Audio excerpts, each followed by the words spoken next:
at a paired t-interval problem, and I've said it before in class, but I'll say it here. A paired t-interval problem is really a one-sample t-interval in disguise, okay? So if you're familiar with a one-sample t-interval, you're going to see a paired t-interval is not that quite different. It more is just in the structure of the problem presented to you is what makes it a paired t-interval, but the procedures you'll see very, very similar to a one-sample t-interval. So let's get to it. I've already worked through it. I'll explain what I did along the way so you can kind of understand. So my example that I created is a school wanted to know how effective an ACT prep book is for students on the ACT.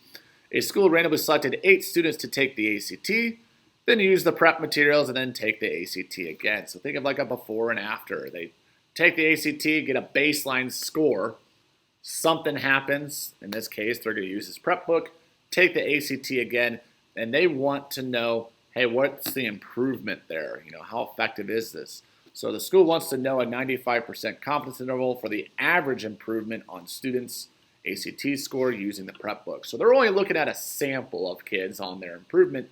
They want to know if they took this ACT prep book and used it for their entire population, roughly what's the average improvement there, okay? So what makes this a paired t-interval is look at my data set here. Like you have student 1, they had a 19 on the pretest, did the ACT prep book, and then they got a 22. So these two data points are tied together or they are paired, right? So student 1, student 2, student 3, 4, 5, 6, 7, 8. It shows their before score and their after score once they use that ACT prep book. The reason it makes it paired is these numbers, these specific data points are linked the whole way down. It wouldn't be fair to link up and be like, all right, well, let's compare this 19 to this 29. It's not the same kid, okay? The kid that scored a 19 is not the same kid that ends up and scores a 29. So these data points are paired together. Their link is important. So that's what you're looking for. You're looking for a link between data points. That's what's making it a paired t-interval versus like a two-sample t-interval situation. So what I did and kind of how these paired t-intervals work and how it's a really one-sample t-interval in disguise is I do have the raw data of before and after. What I really want is it's a one-sample situation. So even though it looks two-sample, we're going to get it down to a 1. So what I did is I took their after score and minus before, 22 minus 19, 23 minus 23, 35 minus 32, and I found their difference in scores. This data set is what I'm actually running the t-interval on, okay? I'm not using these two data sets up here. I'm really using this difference data set, and that's what's getting the confidence interval constructed on. So let's get to it. So since we're doing an interval, we are doing panic, parameters, assumptions, name it, interval, context. So parameter, mu with a subscript d. So mu, but subscript d. That's the average difference, hence the d there, average difference in ACT score. And I put in parentheses after minus before. So I'm wanting to know what's the difference in ACT score for these kids if they use this book. Assumptions, we need the assumptions, otherwise the problem falls apart. Independence, my sample was randomly selected, so that's going to help me with independence. 10%, making sure my sample is not too big. It's also helping with independence.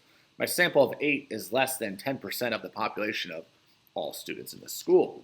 The third assumption, I would love to check n is greater than or equal to 30. So I want my sample size to be big enough. So not too big, but also not too small. My sample size of 8 is not greater than or equal to 30. If it was, great. Done. Moving on. Since it's not, I need to do a little bit more. So the sample isn't large enough. So I'm going to check some sort of graphical display. What I chose is a box plot. So I ran this data set in through my calculator, did a stat plot, looked at the box plot there. This is a sketch of my box plot. It is roughly symmetric with no potential outliers. So we are good to go on my third assumption and all of my assumptions. So let's get to it. Because of these assumptions, I can now do a paired t-interval. This would be x bar, so the average of that third data set I created, plus or minus t star, I'll come back to that.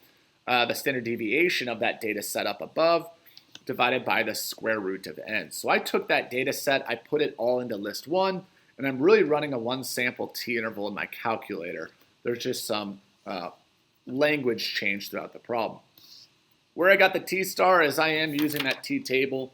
I found the row of 7 degrees of freedom, and then I found the column of 95% confidence. That gives me a T-star of 2.365. I ran the one sample T interval, because that's what it is in disguise. It gives me an interval from 0.452 to 3.548. So, have my interval, just need some context here. We are 95% confident that the average improvement on students' ACT scores, because that's what we're talking about in this entire problem, context, context, context, using the prep book is between 0.452 and 3.548 points. So this school only took a sample of 8 kids to see, hey, how does this ACT prep book work? The idea is, well, if you use it with all of your students, you're going to raise their average ACT score. That population average improvement is somewhere between 0.452 and 3.548 points, and we are 95% confident in that interval. So that is a paired T interval, yes, a one sample T interval in disguise.